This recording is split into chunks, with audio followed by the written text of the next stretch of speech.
We begin with that massive storm sweeping across the country. At least 5 states are under blizzard warnings, and in the South, at least 2 people are dead after more than a dozen reported tornadoes, with more tornado threats today.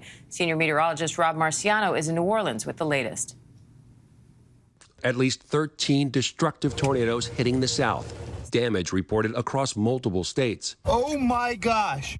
Near Shreveport, Louisiana, a young boy and his mother killed after their home was blown apart. It's a horrible mess. The child's father was at work at the time and had to show deputies where their home once stood. We're following debris fields, trying to find the actual residents, and then try to find if there's people inside the residence. New pictures show widespread damage in Farmerville, Louisiana. Police there say about 25 people were injured, some critically, after a tornado leveled a neighborhood.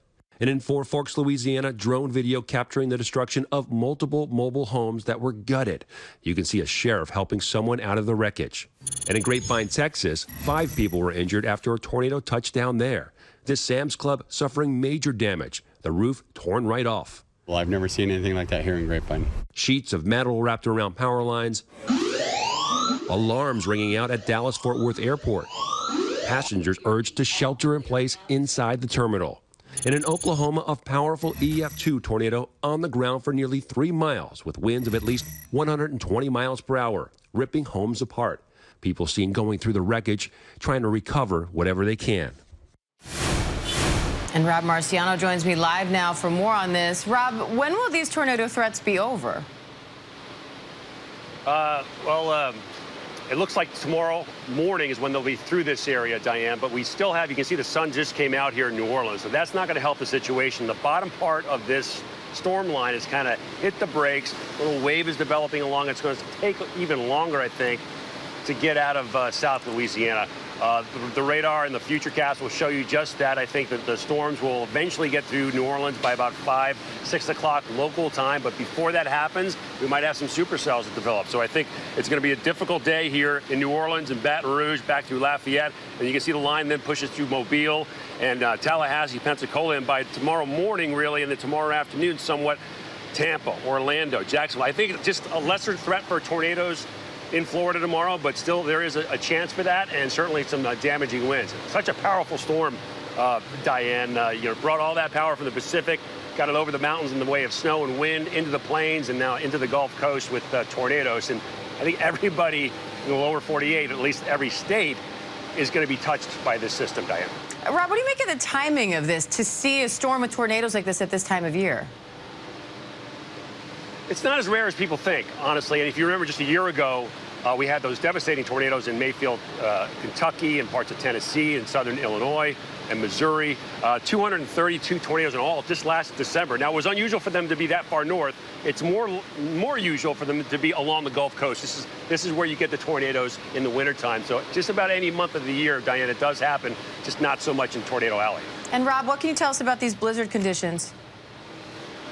So the northern part of this storm is obviously the winter part, and they've had blizzard conditions from the high plains and northern plains into the Midwest, and that's going to continue. Even after the snow stops, we're going to see windy conditions across parts of the upper Midwest through the weekend, so blowing and blinding snow at times. And I know Trevor Alt's been enduring that for the past couple of days, so we'll see what he has to offer, Diane. All right, Rob Marciano, thank you.